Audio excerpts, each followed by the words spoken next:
Hello good morning बच्चे।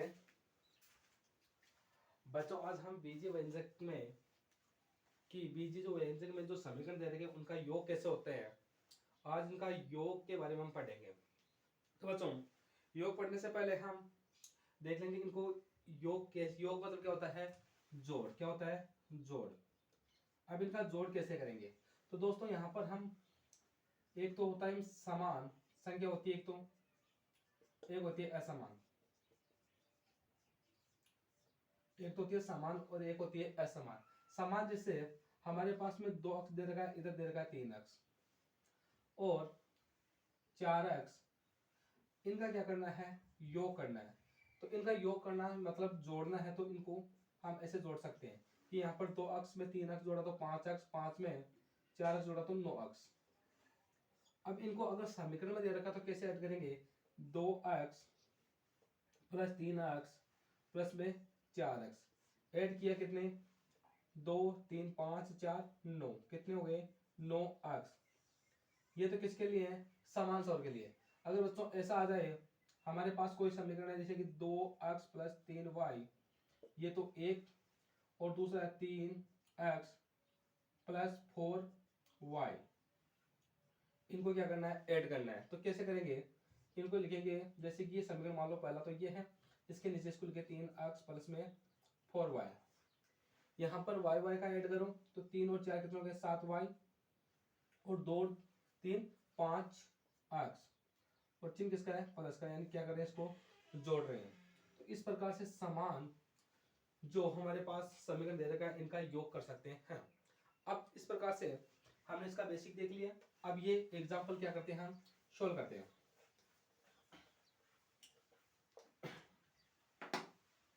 इसका हम सॉल्यूशन करते हैं बच्चों।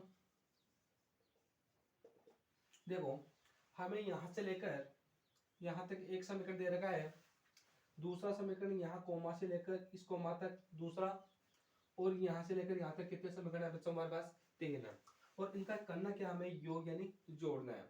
तो सबसे पहले क्या करोगे आप? पहले समीकरण को लिखो यहाँ पर 7xy plus 5yz minus 3zx। लिख दिया बच्चों।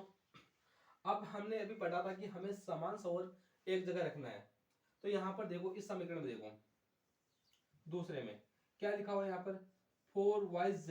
इसमें yz का कौन सा है? ये है। तो यहाँ पर लिखो इसके नीचे 4yz। अब अगला पद है इसमें किसका?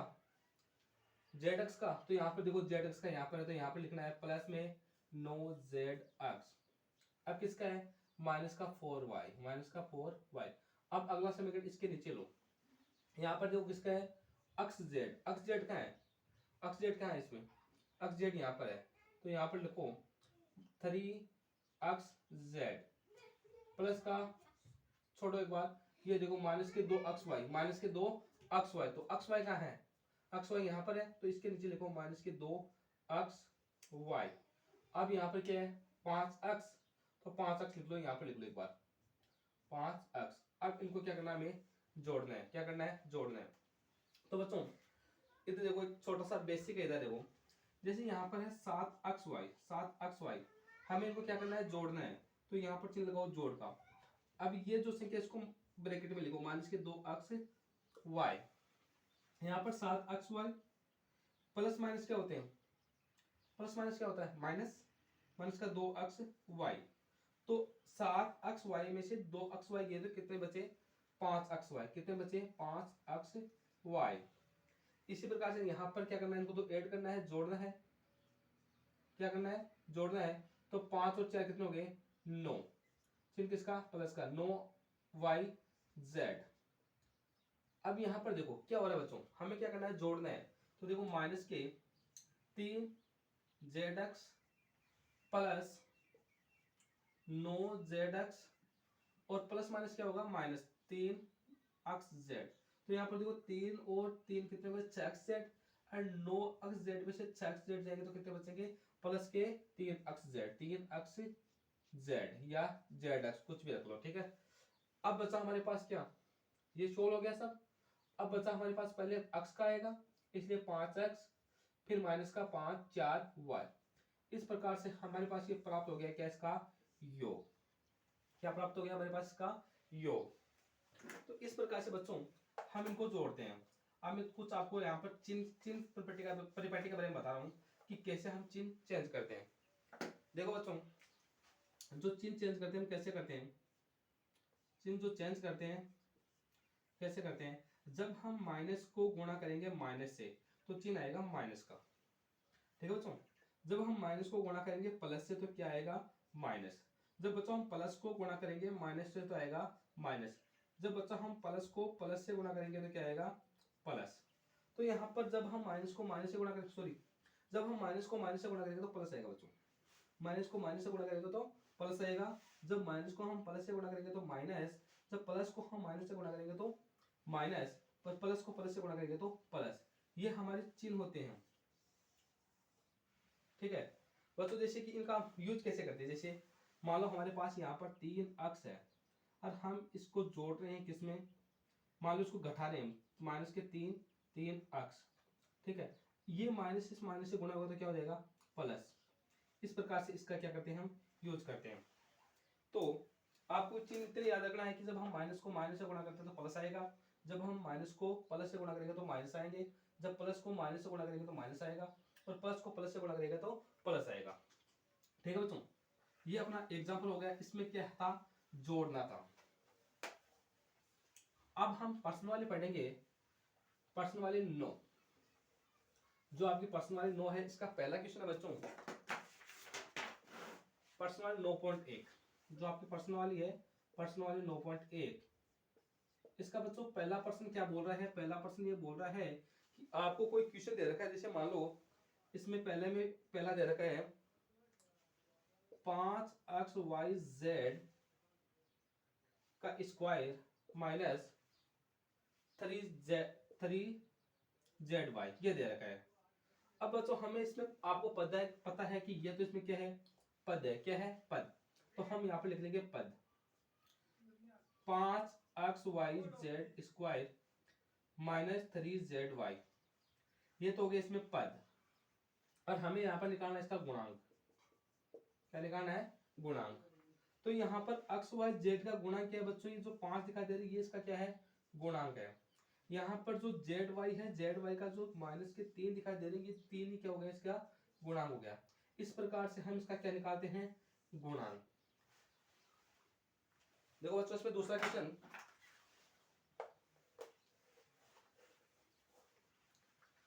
है इसका 1 plus x square.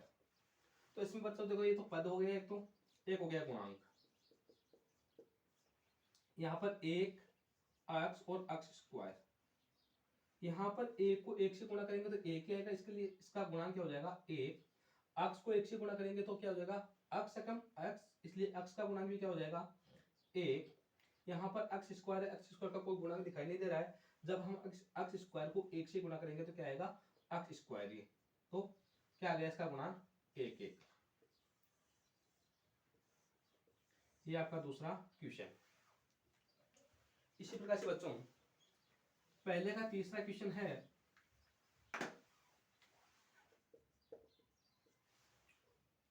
4x square Y square minus 4x square Y square और जेड स्क्वायर प्लस में जेड स्क्वायर। ठीक है बच्चों, तो यहाँ पर एक तरफ तो लिख लो पद, दूसरी तरफ लिख लो गुणांक। तो यहाँ पर 4x square Y square minus का 4x स्क्वायर वाई स्क्वायर और जेड स्क्वायर। तो बच्चों यहाँ पर देखो x स्क्वायर वाई स्क्वायर का जो गुणांक दिखाई दे रहा है कितना दिखाई दे रहा है 4, तो यहाँ पर क्या आ जाएगा 4। यहाँ पर x स्क्वायर वाई स्क्वायर और जेड स्क्वायर का गुणांक कितना दिखाई दे रहा है माइनस का 4। यहाँ पर जेड स्क्वायर का गुणांक दिखाई नहीं दे रहा, मतलब क्या होगा 1। इस प्रकार से बच्चों ये आपका पहला क्वेश्चन है। अगर जो क्वेश्चन आपको नहीं आए वो कमेंट में टाइप करके भेज देना कि ये क्वेश्चन बताइए सर, तो आपको बता दिया जाएगा, बाकी आप निकालना इसमें से। अब देखो पर्सनली 9.2 का दूसरा क्वेश्चन, पर्सनली 9.1 का दूसरा क्वेश्चन देखो। इसमें पूछ रहा है कि निम्नलिखित बहुपदों के एकपदी, द्विपदी तथा त्रिपदी के रूप में वर्गीकृत कीजिए। कि एकपदी क्या होता है, द्विपदी क्या होता है और त्रिपद क्या होता है, और जो इनके सरने में नहीं आएगा वो क्या कहलाएगा, बहुपद। मैंने पिछले वीडियो में बता दिया है। जैसे देखो इसमें दे रखा है 1000, अब पता है आपको 1000 में तो एक पदी दिखाई दे रहा है, इसलिए क्या कहलाएगा, एक पदी। जैसे कि x प्लस वाई, ये क्या कहलाएगा अपना द्विपदी, क्योंकि इसमें एक और दो कितने पद दिखाई दे रहे हैं, दो पद, तो ये क्या कहलाएगा, द्विपदी। जैसे कि x plus Y plus Z, ये अपना क्या कहलाएगा, त्रिपदी। इसमें कितने पद दिखाई दे रहे हैं, तीन पद दिखाई दे रहे हैं। और जैसे बहुपद देखे तो हम जैसे x plus Y plus Z plus में 3, यहाँ पर कितने पद दिखाई दे रहे हैं आपको, चार पद, यानी बहुत सारे पद दिखाई दे रहे हैं। ठीक है बच्चों, अब देखो जैसे हमारे पास दे रखा है पी क्यू स्क्वायर, तो यहाँ पर एक पद दिखाई दे रहा है। इसमें देखो 4pq माइनस का pq का स्क्वायर, तो यहाँ पर कितने पद है, दो पद। यहाँ पर देखो x square plus Y square plus में 2x, यहाँ पर कितने पद दिखाई दे रहे हैं बच्चों, तीन पद दिखाई दे रहे हैं, इसलिए क्या कहलाएगा, त्रिपद। अब इसमें देख लो x square plus Y cube plus 2xy plus में 4z, यहाँ पर अब कितने पद दिखाई दे रहे हैं बच्चों, चार पद। इस प्रकार ये बहुपद कहलाएगा। यहाँ पर एक पदी, यहाँ पर द्विपदी, यहाँ पर त्रिपदी, यहाँ पर बहुपद। तो जिस पद में आपको एक संख्या दिखाई दे, चाहे वो गिनती की संख्या हो, चाहे वो अल्फाबेट की संख्या हो, तो इनमें से अगर एक संख्या दिखाई दे रही हो तो वो क्या कहलाएगा, एक पदी। जहां पर दो पद दिखाई देगा, चाहे वो प्लस में हो, चाहे माइनस में हो, चाहे किसी में हो, जहां पर दो पद दिखाई दे रहे हो क्या कहलाएंगे, द्विपदी। और जिस पद में आपको तीन पद दिखाई दे वो कहलाएगा आपका त्रिपदी, और जिसमें तीन से अधिक संख्या दिखाई दे वो क्या कहलाएगा आपका बहुपद। इस प्रकार से हमने प्रश्न 9.1 का पहला और दूसरा प्रश्न कर लिया। अगर कोई दिक्कत हो तो कमेंट बॉक्स में टाइप करके मैसेज भेजें कि हमारी ये दिक्कत आ रही है, और कल करेंगे आगे अध्ययन।